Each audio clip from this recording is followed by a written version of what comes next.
George Clooney is what we like to think ourselves as at our best. He's bringing old Hollywood back to new Hollywood. You know, a little bit of Clark Gable, a little bit of Montgomery Clift.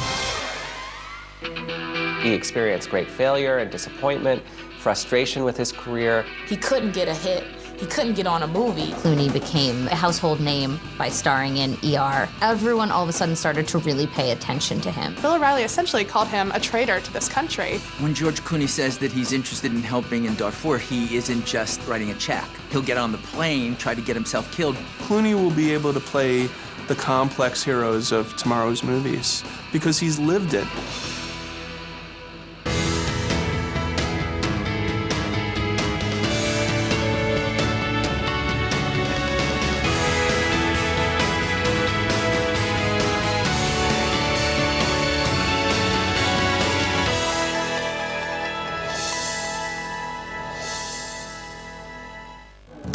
Although George Clooney is one of the most recognizable celebrities of the 21st century, his classic good looks and undeniable charm harken back to the Hollywood of old, earning him the unofficial title of the last movie star.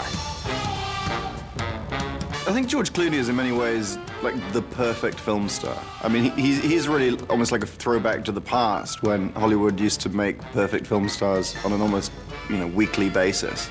He's the kind of movie star that we had before television, although the irony is he comes out of television.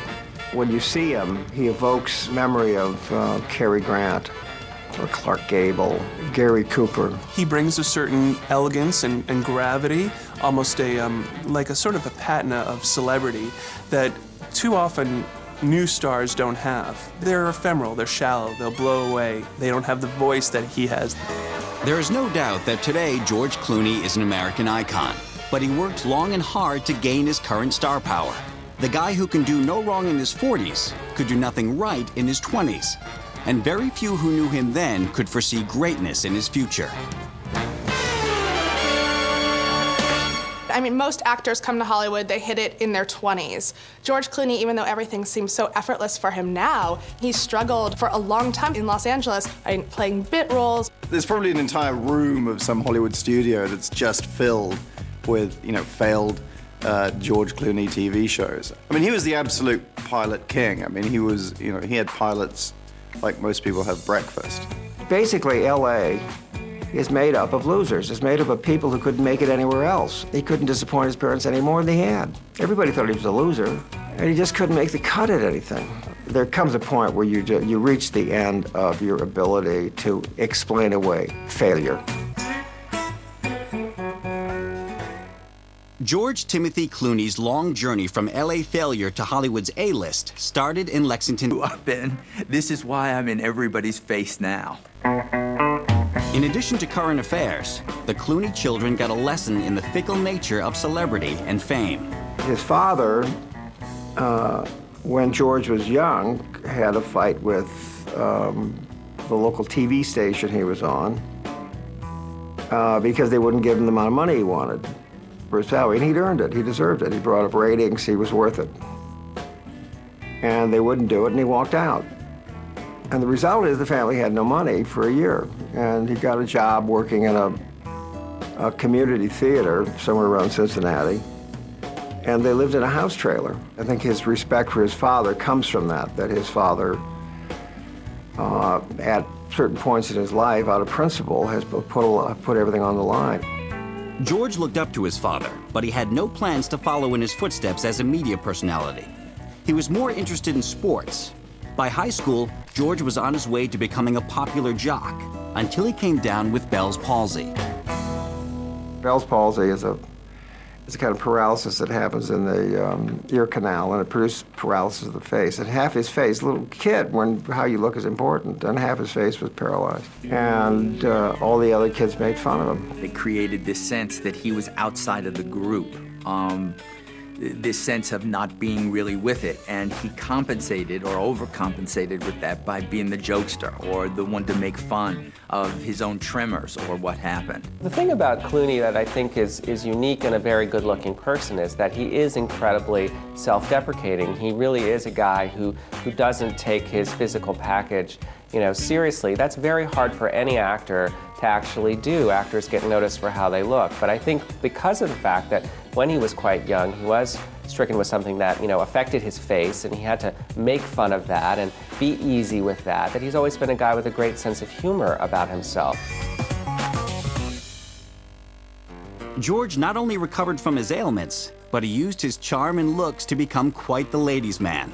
His dreams of becoming a professional athlete, on the other hand, were squashed by a hard dose of reality when he tried to make the Cincinnati Reds squad. George's desire was totally to be a baseball player. He thought he was just so hot. And he had a tryout for the Cincinnati Reds, and he loves to tell the story of the 85-mile-an-hour pitch coming at him, where he just ducked and ran the other way and fell and then looked at himself and the people laughing at him and said, "I will never be a professional ball player. It's over now." His cousin, Miguel Ferrer, who is a son of Rosemary Clooney, his aunt, and Jose Ferrer, the actor, was the one who said, "You know, you should come to LA and try out for acting. You might be good at that." Having dropped out of Northern Kentucky University and earning a living by chopping tobacco, Clooney decided to take up Miguel's offer. In 1982, at 21 years old with $300 in his pocket, Clooney packed up his Monte Carlo and headed west with plans of living with his Aunt Rosemary and working as her driver till he hit the big time. Rosemary Clooney, George Clooney's aunt, was a big factor in grounding him when he first went out to Hollywood. And Rosemary Clooney was this big singer, but once rock and roll hit it big and her lounge act kind of singing wasn't that popular anymore, she ceased to be famous. So he always took that with a grain of salt. He's like, you can be famous 1 minute and you're never as famous as you necessarily think you are.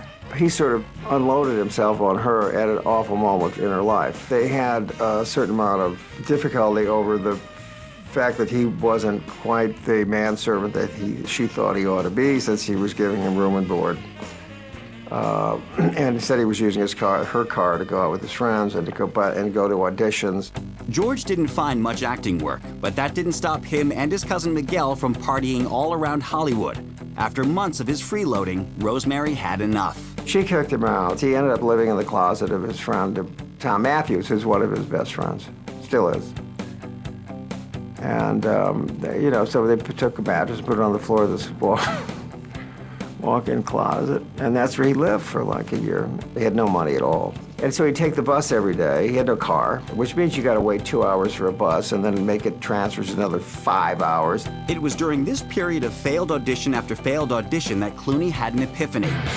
A realization about Hollywood that to this day he credits with his success.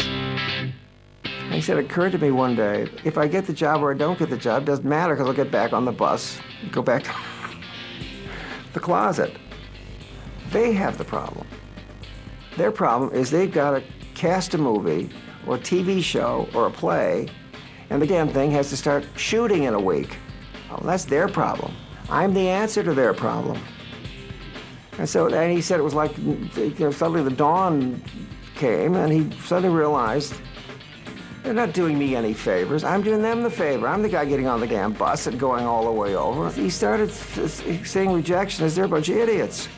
It was attitude trumping reality. Guest spots on network shows shortly followed. Then, in 1984, a 23-year-old George Clooney was cast on a new television show about a Chicago hospital called ER. E/R is a situational comedy set in a hospital, not to be confused with his later drama hit, ER. George was sure that this was the break he needed to propel him to stardom.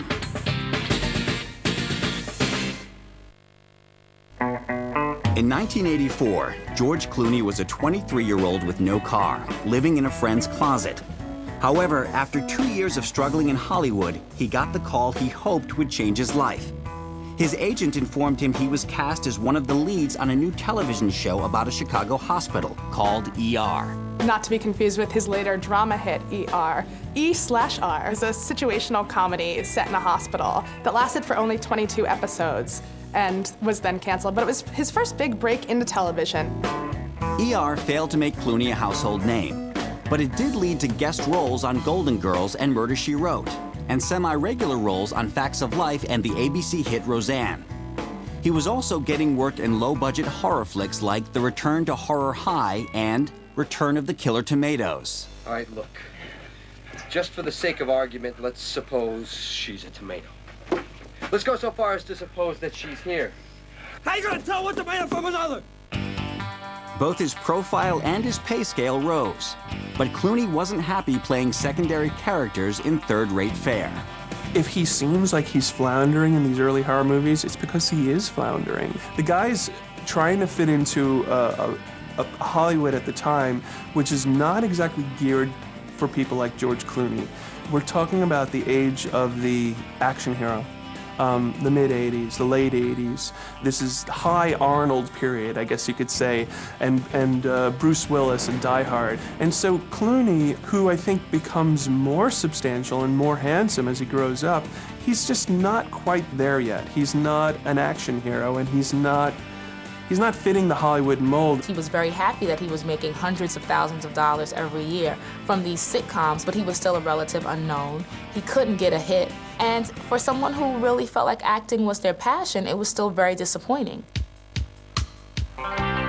While Clooney was becoming increasingly frustrated and despondent with his unstable career, he tried to find stability in his personal life. He took his modest savings and purchased a home in the Hollywood Hills and settled down with his girlfriend, a then up-and-coming Kelly Preston.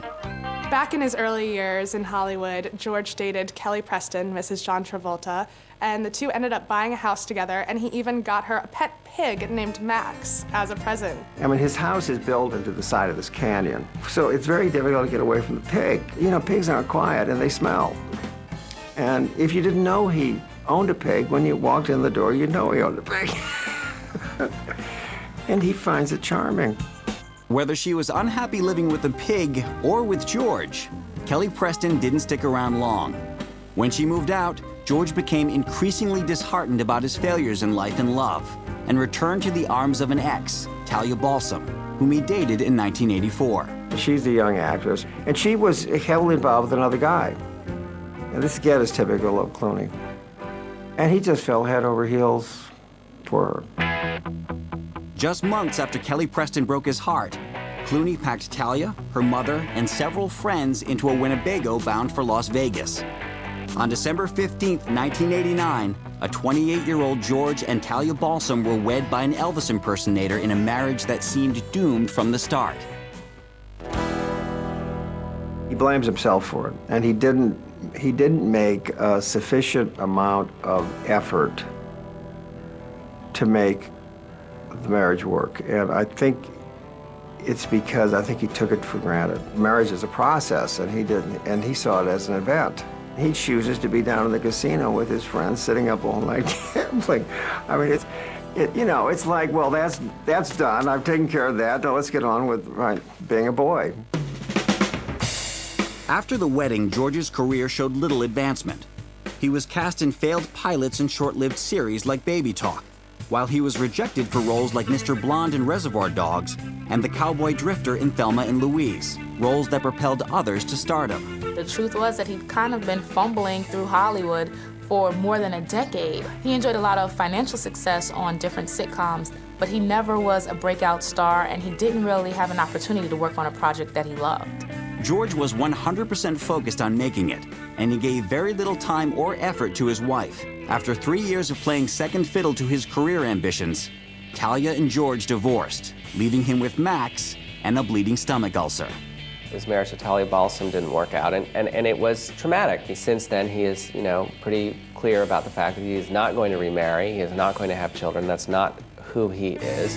While the divorce was traumatic at the time, in typical Clooney fashion, he was later able to turn his sworn bachelorhood into something of a joke. George Clooney's divorce was so bad for him that he said, look, I'm never going through this again. I couldn't do it the right way the first time, so I'm not even gonna try. And he made a bet with his co-stars, Michelle Pfeiffer and Nicole Kidman, that by the age of 40, he wouldn't be married and he wouldn't have kids. It's a $10,000 bet on both of their parts. And when he turned 40, still not married, still no kids, they both sent him a check.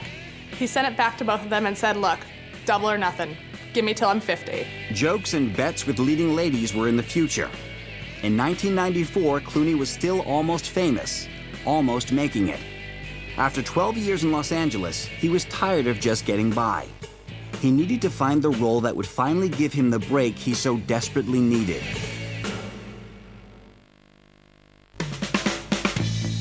From the carpenter in Facts of Life to the goofy pizza guy in Return of the Killer Tomatoes, George Clooney spent 12 years in Hollywood getting work, but not getting noticed.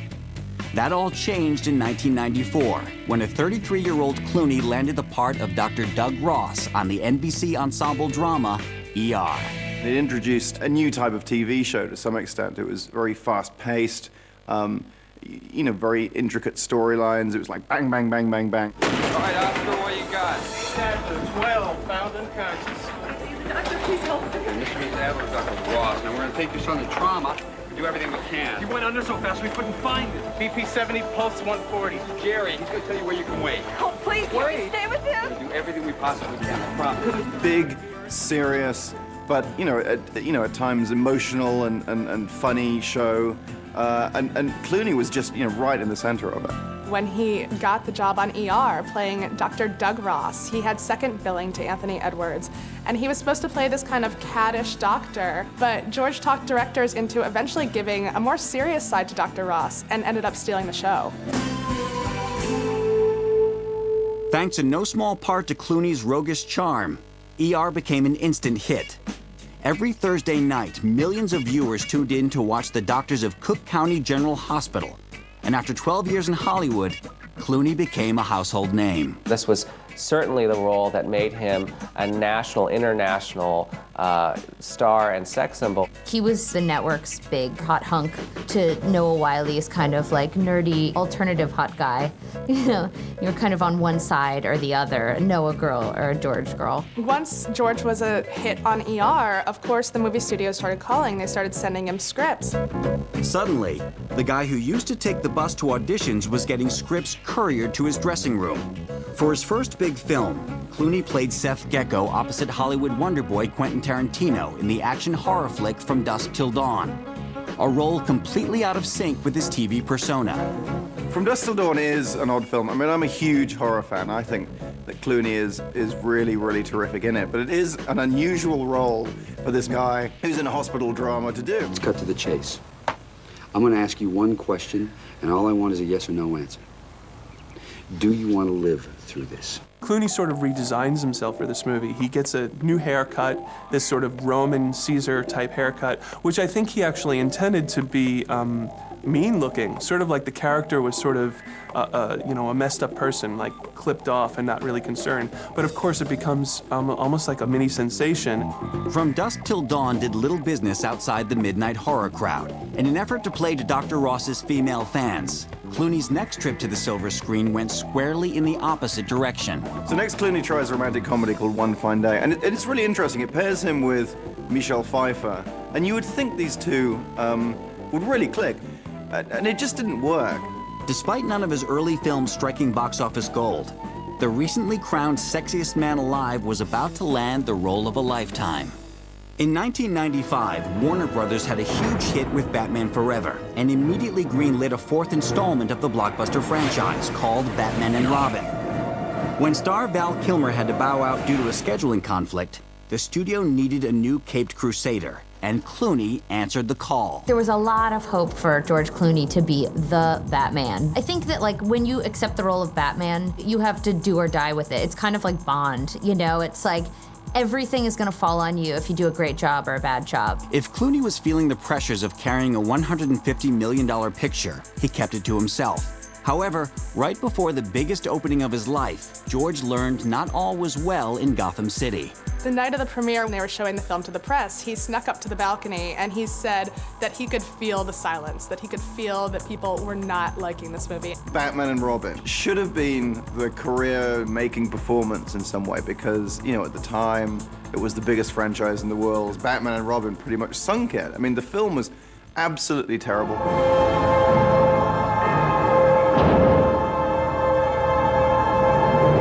I want a car. Chicks dig the car. This is why Superman works alone. It reverted the movie to the TV show and made it much more campy. What you have is a director saying, wait, where are all the primary colors and, pink nipples on bat suits? They put nipples on the bat suit. Clooney, had this bat suit with nipples. Clearly, the nipples on the Batman costume were not a good idea. Definitely. After Batman and Robin, I think a lot of actors, especially actors that have come from TV, that might have been the end of their career, really. But there's something about Clooney that people could clearly see that he was a film star. He just hadn't been in a film that anybody wanted to see. Over the long run, it's really worked well for Clooney because it's almost like his punchline. I actually thought that Batman and Robin was the peak. Clooney has since been able to laugh about the flop. But at the time, the fiasco forced him to take a hard look at his career. From the moment that he realized that Batman was a bad decision, his choices in movie roles have been impeccable. Thanks to his weekly ER paycheck, Clooney could afford to wait for the perfect movie. When he read the part of Jack Foley in Out of Sight, he knew he had found it. Not only was the script sharp, the project would pair Clooney with a director who, like Clooney, showed great promise, yet hadn't delivered a mainstream hit. Out of Sight, which I consider to be like the key pivotal George Clooney movie, and he's terrific in it. You have both a star and a director-writer in Steven Soderbergh who are reevaluating their careers. This is also Jennifer Lopez's big role in movies. She's extraordinary playing against George Clooney. The chemistry in that film is terrific. There's a scene very famously where they're locked in a car trunk together, and the sparks fly. We were in a bar, and I came up, we started talking. I wonder what would happen. Nothing. If you didn't know who I was. You'd probably tell me. I'm just saying if we met under different circumstances. You have got to be kidding. A critical darling but box office bust at the time, Out of Sight gained a massive audience on home video and is now considered one of the best films of the 90s. More importantly, Clooney proved to studios he had the goods to be a full-fledged movie star. But before conquering the Cineplex, Clooney had to say goodbye to the fans who first made him a star, the loyal viewers of ER. Dr. Ross's last episode of ER aired in February of 1999, and NBC milked it for all it was worth. It was huge. I mean, the show ER didn't end, but the hype around George Clooney leaving the show made his final episode feel like a real series finale. It's time to go. Where? I liked Seattle when I was in med school. I didn't see much of it, but I liked it. Seattle? The Pacific Northwest. Take that job offer in Portland. He, after a while, wasn't feeling as creatively juiced as he was in the beginning, but he made that character something that wasn't on the printed page. He was committed to the success of the show. He stayed there and fulfilled the contract. Totally a George Clooney thing to do. With ER behind him, Clooney was free to dive into film work full-time.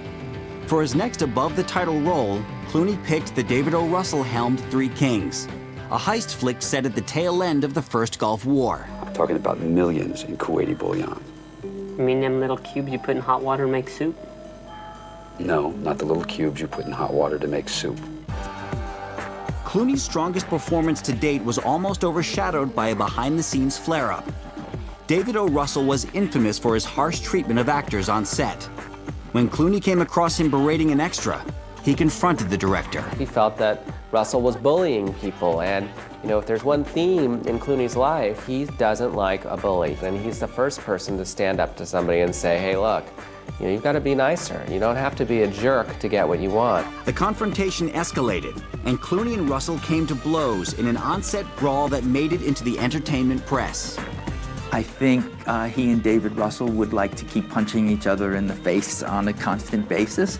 And yet the movie, the thing that counts, the thing that's going to last and that we're watching, works tremendously well. Boys, Smithies.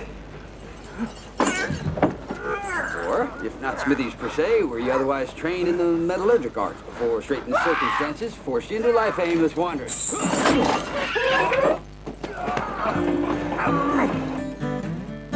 Oh Brother is the point where Clooney really shows, I think, that what he is possibly principally as a light comedian. Again, I think the relationship between the Coen brothers and Clooney is another one that's central to his success. In 2001, just 4 years removed from the Batman disaster, a 40-year-old Clooney was growing more popular and more powerful with every project. Clooney and out-of-sight director Steven Soderbergh partnered up to form their own production company, called Section 8. Both men wanted to make a big splash right out of the gate. Knowing big names in bigger movies was the key to making Hollywood money men happy. Section 8 was prepared to deliver, in spades. This fantastic idea occurs to him to remake Ocean's 11, the Rat Pack movie. 10 ought to do it, don't you think? You think we need one more? You think we need one more? All right, we'll get one more. They got everybody in those movies. He called up every big name in Hollywood, Julia Roberts, Brad Pitt, Matt Damon, and got them to do this movie. So it really drew audiences to the box office because they couldn't wait to see how all these big names were going to be on screen together. Moviegoers fell in love with Ocean's 11, and the film became a worldwide sensation, earning big bucks for not only Section 8, but for the studio executives who greenlit projects. The money was nice, but Clooney and Soderbergh had earned a priceless Hollywood commodity, artistic freedom. It's long been almost like an unwritten rule in Hollywood that if you make a bunch of money for a studio on one movie, then they'll probably let you make whatever you want for your next movie. What the Ocean movies meant was that they could do one of those films, and then they could basically do what they wanted for the film in between. Clooney and Soderbergh used their political capital to get several films made, including a remake of the 1960s Russian film Solaris, and Clooney's directorial debut, Confessions of a Dangerous Mind.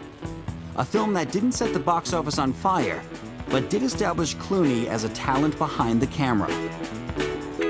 More importantly, Clooney cracked the Hollywood code of how to keep studios happy while delivering ideas as entertainment.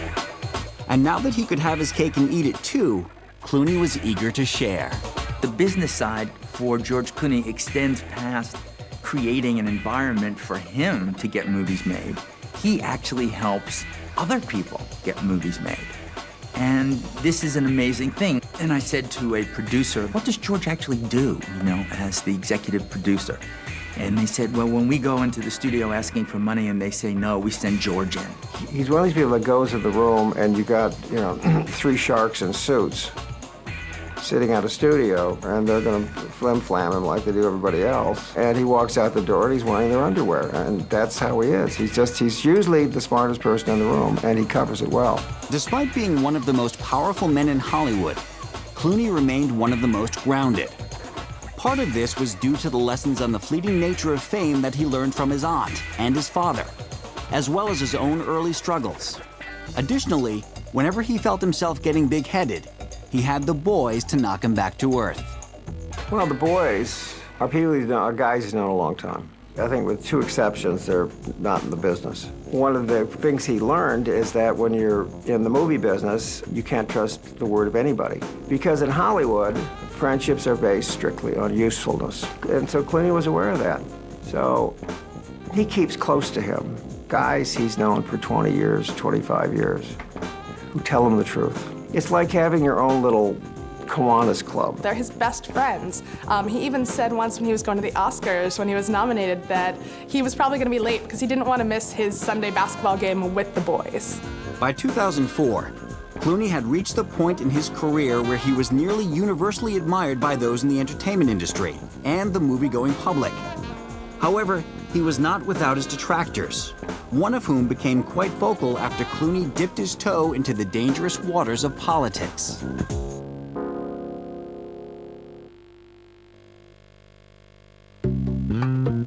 In 2004, George Clooney had established himself as a top talent and power player in Hollywood.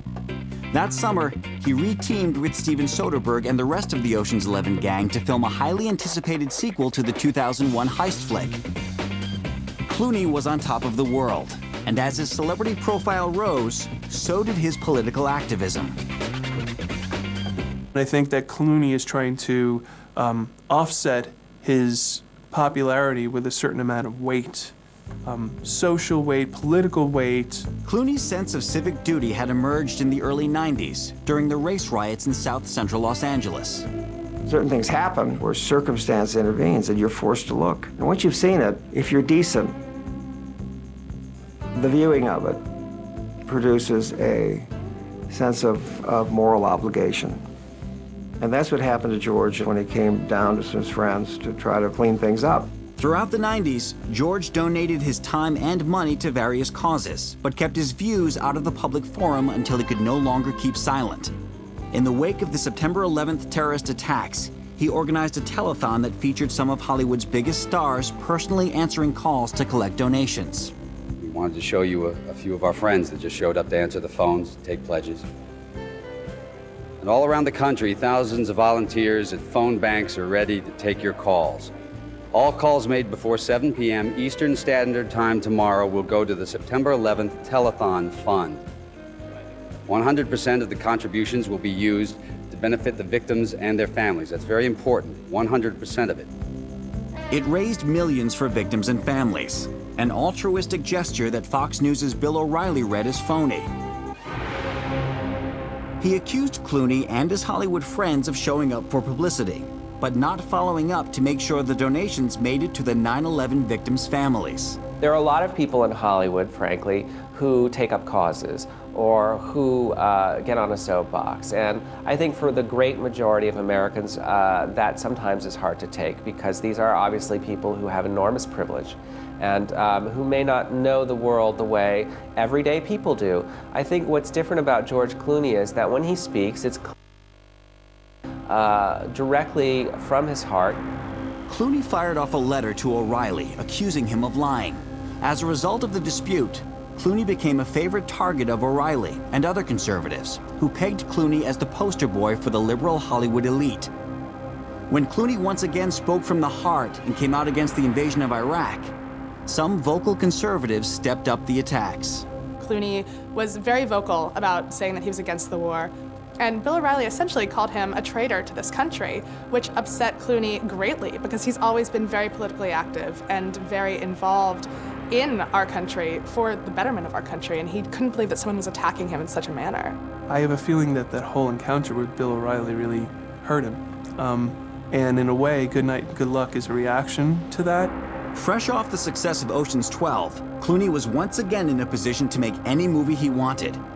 He ended up writing, producing, directing, and appearing in the most powerful and personal film of his career, Good Night and Good Luck. We must not confuse dissent with disloyalty. We must remember always that accusation is not proof, and that conviction depends upon evidence and due process of law. We will not walk in fear. We will not be driven by fear into an age of unreason if we dig deep in our history and our doctrine, and remember that we are not descended from fearful men, not from men who feared to write, to associate, to speak, and to defend the causes that were for the moment unpopular. Nobody would be doing this. At times, I often say to George, does your management team often try to do an intervention? I don't think they do because they know what drives it. If Good Night and Good Luck was using the past to shine a light on the present, then George Clooney's role as a world-weary CIA agent in the Middle East thriller Syriana was very much about the petropolitics of the day. Despite the film's mixed reviews, Clooney ended up taking home the Oscar for Best Supporting Actor, an accolade Clooney earned the hard way. Give me the knives! During the torture scene that he shot, he has this accident where he falls on the concrete floor, and he really hurts himself in ways where after tests they didn't find out a while that he was leaking the spinal fluid out of his nose. He was suffering short-term memory loss. He will make very little of it now, but the fact is the repercussions of that accident are still with him. There's pain there, but he's not gonna let that on. He's not gonna say to people, oh, look at what happened to me, look what I did. But the sense of him winning the Oscar for that movie is really good for him as well because it's saying, I make this kind of movie. I'm gonna continue to make this. Today, Clooney shows no signs of the horrific injury. and even those close to him are unsure of any long-term effects. It was another injury, this one suffered in New Jersey, that had gossip hounds buzzing not about Clooney's work, but about his private life.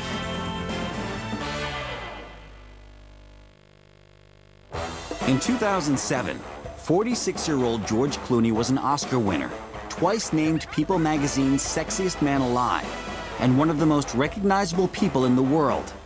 As Clooney's profile skyrocketed, so had the public's interest in who the eternal bachelor was dating at any given point, an aspect of fame George could do without. He dated a lot of non-celebrities. He was linked to a woman who I believe was a ballerina. He was more recently linked to someone who won Fear Factor and was a cocktail waitress. Clooney's relationship with Sarah Larson would most likely be unreported to this day if George had his way. But circumstances beyond his control intervened. Sarah Larson was outed because the two were in a motorcycle accident in New Jersey. They were riding and were hit by a car, and that, of course, made big news because there was a 911 call, and both of them had to go to the hospital. Clooney quickly recovered from the minor injuries, as 2007 saw him continue his streak of pitch-perfect project selection.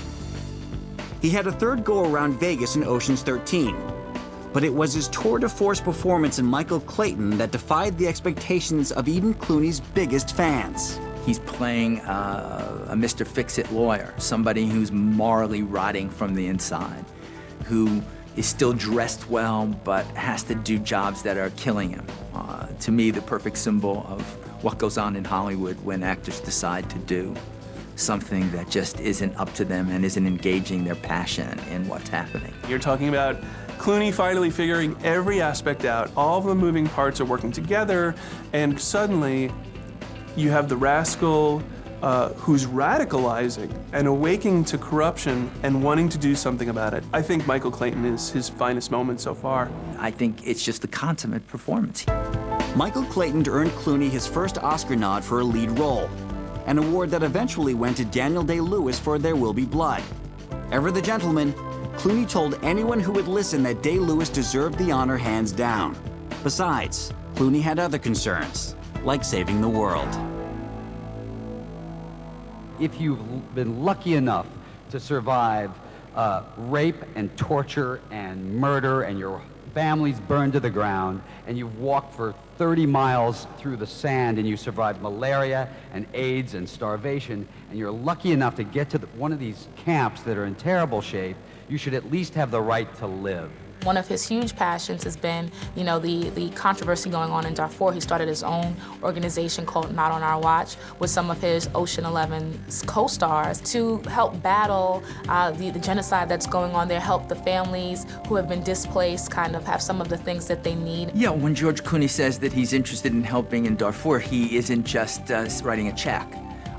He'll get on the plane, try to get himself killed, bring his father with him on the plane. Right now we're standing here on the border of Chad and Darfur. A lot of bad things are happening over here right now. My father and I thought we'd come over and take a look for ourselves. George feels the worst thing anybody needs to see is an American movie star saying this is what needs to be done. Instead of doing that, he really wants to go there and see what he can physically do.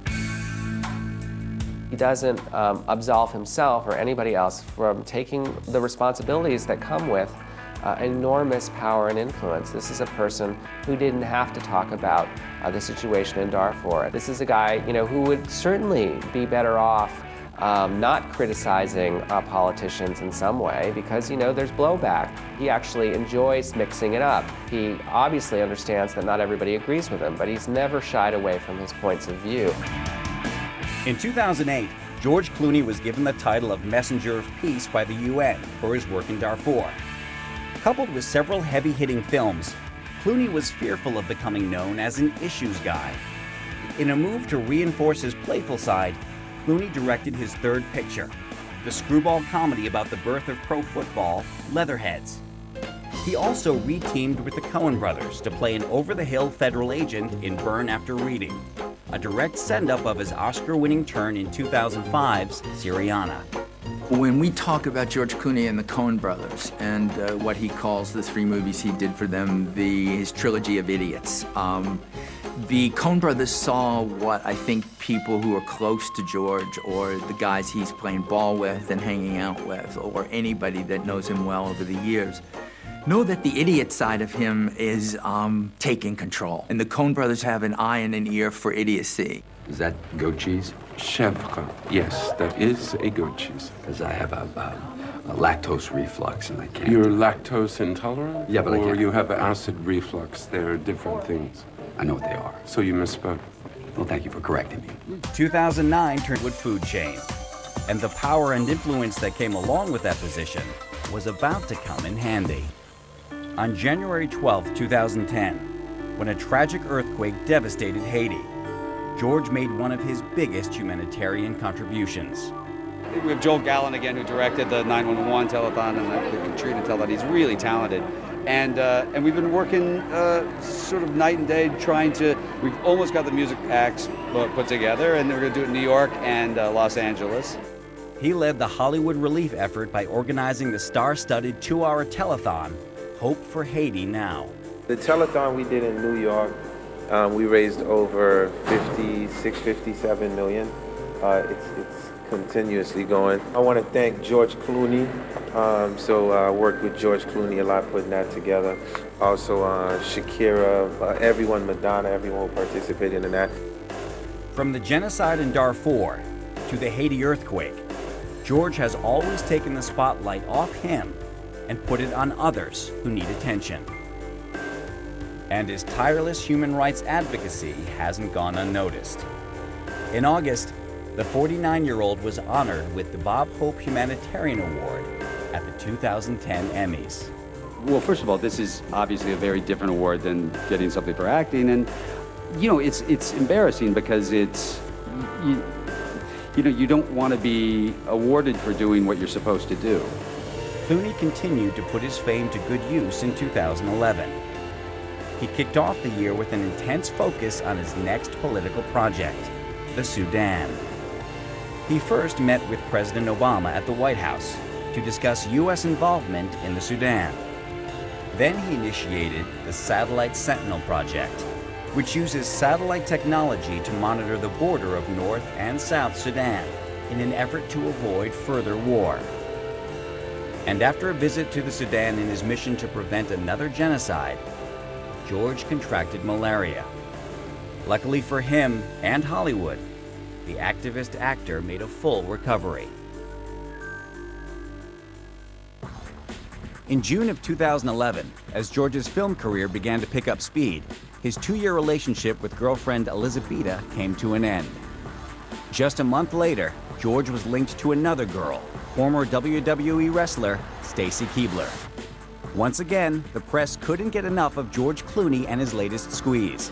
But George's new relationship wasn't the only thing garnering him major attention. For his political thriller The Ides of March, George was celebrated as a triple threat: star, co-writer, and director. Honestly, it's embarrassing because you don't ever want to do more takes on yourself than you do on the other act, because then you look like a jerk. So it's trickier than you think. For Alexander Payne's The Descendants, he was applauded for playing a man who tries to keep his life from unraveling during a family crisis. It's a coming-of-age film for a 50-year-old man. You know, it's sort of people figuring out how they're going to get along when sort of tragedy strikes, and I think that's what's sort of nice about it. The two films together received a total of 9 Golden Globe nominations from the Hollywood Foreign Press. George was nominated as Best Actor for The Descendants and Best Director and Best Screenplay for Ides of March. Clooney is aces. I had been told by other directors that working with him was going to be a real dream, and it was. It was total pro. He's been doing it most of his adult life. Really funny, really gifted. They say very, very professional, and I can't ask to have had a better leading man.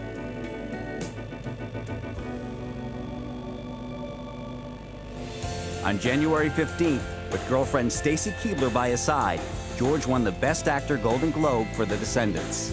After his win at the Globes, it seemed George was destined for Oscar Gold. George later received 2 Oscar nominations, Best Actor for The Descendants, and Best Adapted Screenplay for Ides of March. Never one to rest on his laurels, George got busy after award season.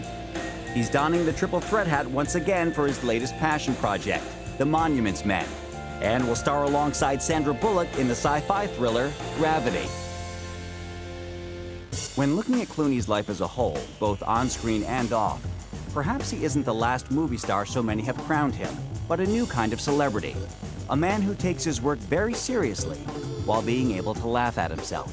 He's been given a lot of power and a lot of wealth and a lot of success throughout his life. And he uses all of those beautiful things to give back to the world, whether it's starting a country in Africa or helping someone cross the street. He's extremely generous. He'll always say the nightmare vision of his career, that it will be George, 2-time sexiest man alive, on his tombstone. That won't happen. And it won't happen because of movies like Good Night and Good Luck and Syriana. I sound like I'm saying that he's doing everything.